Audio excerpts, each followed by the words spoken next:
At Hanford, there's a slow, grinding conversation in paper going back and forth, back and forth. In scientific speak and legalese, these reports have slapped down between government agencies, contractors, and watchdogs. Lately, that conversation has been getting terser. And it's raising major questions about the waste treatment plant, says Tom Carpenter. He's the head of the Seattle-based watchdog group, Hanford Challenge. How bad is it? Is this plant really salvageable at this point? If so, what do we need to do to fix it? What will it cost? How long will it take? This report was circulated and leaked in November, but here we're taking a closer look at what it says. The document was drafted by the U.S. Department of Energy's investigative and enforcement arm.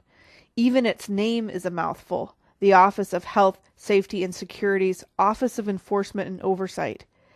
The report is a pretty dry read, but if you look close, it includes some serious concerns. First, just a tiny bit of history.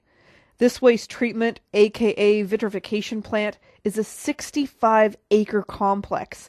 It looks like downtown high-rises smashed together with a major league stadium. The massive factory is supposed to treat 56 million gallons of radioactive goo. Yes, goo. A lot of it is the consistency of peanut butter. But this spread isn't going on a sandwich. No, it's so hot with radioactivity that humans can't even get close to it. All that goo is simmering away in World War II and Cold War era underground tanks. Now 2 of those tanks are possibly leaking.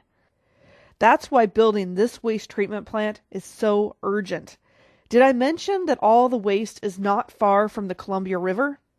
Yes, it is. Okay, on to the findings. One major problem, says the report, is with the main government contractor on the project, Bechtel. The report says the company hasn't kept pace with the changes in its project's design. That means the design doesn't necessarily match what's happening on the ground. Here's an example. The report says a pipe part was fabricated and installed. Later, it was found to be the wrong size. That matters because this plant is a high-hazard, first-of-a-kind facility that's handling some of the most dangerous materials on Earth. Donna Bushy is the manager of environmental and nuclear safety for URS.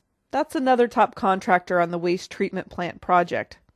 This month, she filed a whistleblower lawsuit against Bechtel and her own company.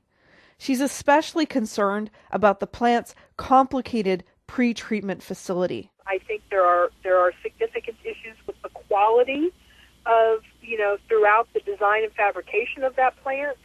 And when you have quality indeterminate and safety indeterminate, those are in the nuclear business, those must be addressed with unwavering commitment to doing the right thing.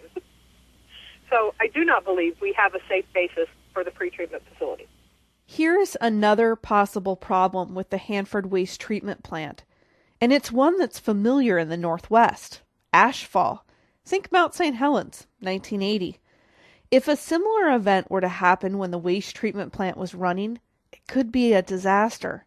The report says workers would have to scramble to change about 7,000 filters in less than 24 hours. Yes, 7,000 filters in less than 24 hours. They're not just any filters. They're intended to strain out radioactive contamination and hazardous chemicals so they don't harm anyone. Robert Alvarez is a senior scholar for nuclear and energy policies for a think tank called Institute for Policy Studies. This vitrification plant is really going to have to depend very heavily on those filters to make sure that radioactive materials don't escape into the environment and potentially expose workers and the public. There's a lot more to this report, but let's just tackle one more point.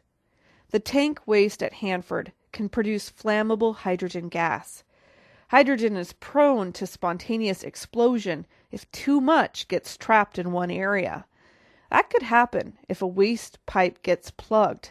The report says Bechtel hasn't really worked out how key ventilation systems would best be designed, even though problems with those systems have been apparent since 2007. The danger is that in a steam or hydrogen accident, particulate, embers, heated air, or soot could compromise the plant's filters. And if one filter went down, others could follow like dominoes. Here's the bottom line. The report might result in large fines or penalties for the prime contractor, Bechtel. And nuclear expert Robert Alvarez says failure to earnestly tackle these problems soon could mean a very expensive shipwreck in the crackling southeast Washington desert. I'm not prepared to say that it's sort of it's reached the end of its rope. I think there is some hope that some of this can be salvaged, but I tend to think that we need to start to look at alternative methods of processing these wastes. Here's something Alvarez told me over and over again.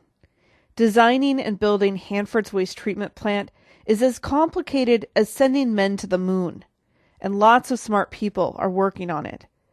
For this story, I contacted the Department of Energy, Bechtel, and Washington's Department of Ecology for comment.